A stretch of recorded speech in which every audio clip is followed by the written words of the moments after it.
రండి, రాజకీయాలు చేద్దాం రండి. రాజ్యం కోసం యుద్ధం చేసే రాజకీయాలు చేద్దాం రండి.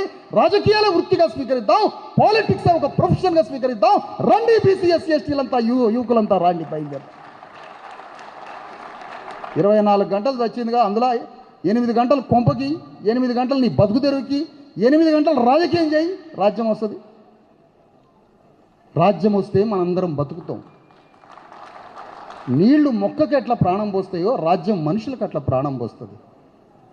ఈ రాజ్యం లేదు కాబట్టి మనం మరణించినాం. మన వేల మందికి మరణానికి కారణం మనం రాజ్యాన్ని స్థాపించకపోబట్టే మన లక్షల కోట్ల మంది రోజు బలైపోయి చచ్చిపోతారు. ఆ చావులకి మనమే కారణం. నువ్వు రాజ్యం కోసం యుద్ధం చేయట్లేదు కాబట్టి. నితీష్ కుమార్ని ఎవడన్నా ఆపిండా? ములాయం సింగ్ని ఎవడన్నా ఆపిండా? కరుణానిధిని, అన్నాదురాయల్ని ఎవరన్నా ఆపినరా? ఎవరు ఆపలేదే. మనల్ని కూడా ఎవరు ఆపరు.